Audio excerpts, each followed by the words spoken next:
all the time here. Okay, so prelims, men's 5K. Everyone, the 3 Americans all get through.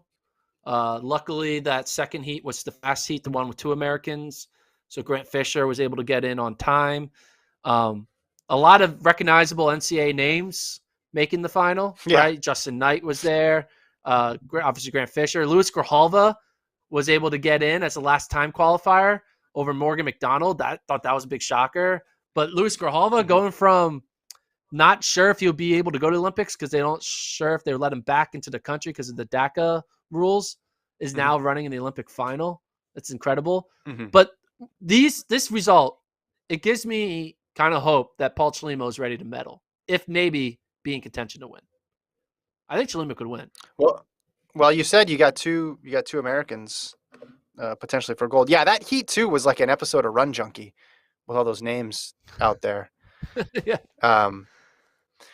Yeah, I mean, Katir looks real good. Chelimo hugged him before they crossed the line, which was an interesting move. He either puts you in a headlock after the line, but right after the line, or he hugs you while the race is still going on. Those are the two sides to Paul Chelimo.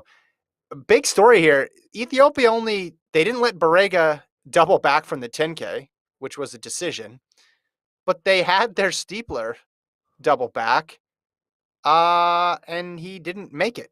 So we only have one Ethiopian in there. We only have one Kenyan in there, right?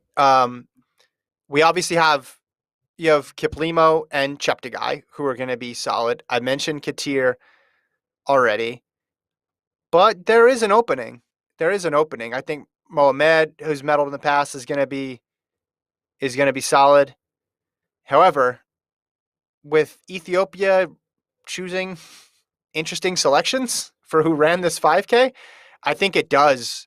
Like, you'd have to figure. So who ran? It was Kajelka and Barega, right? And then they had that Aragawi, who ran really well too.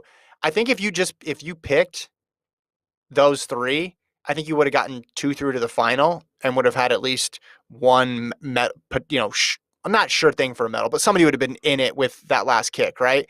And instead you have one person through to the final.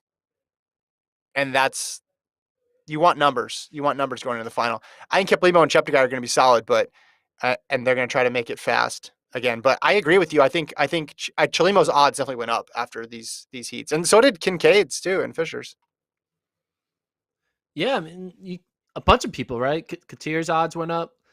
I think that just the evolution of the men's 5K is constantly with the exodus and the entrance of certain countries into this event. I think is fascinating. Obviously, Uganda, they have 3 athletes, and like Uganda is running the way like Kenya ran 20 years ago in this event.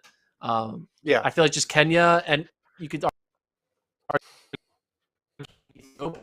like we are doing a 10K marathon, right? We people there, and I think countries and all the athletes are kind of taking advantage. You have a Moroccan winning the steeple, right? You have the Norway guys, obviously Ingebrigtsen in there. Spain, USA finding a way. Canada has 2 guys in the final. I just think there's a kind of change of where Justin Knight looked good. Just the East Africans are kind of changing what they focus on. Yeah. I agree 100%. Sorry, I was interrupting. Okay. Yeah. No, I was just going to say, you said the word Justin Knight, and I did word association and yelled Justin Knight because we've seen him in major championships before, and you looked at him and you thought there's still a level to go. That's how I saw it. Hey, this guy's solid in the NCAA, champion a couple times over, but like there's still a level to go. And I know you can't read everything into a prelim, but when I saw him in there mixing it up, it just like he looked like a guy who's experienced and a guy who's smashed 13 minutes this year and runs with that newfound confidence.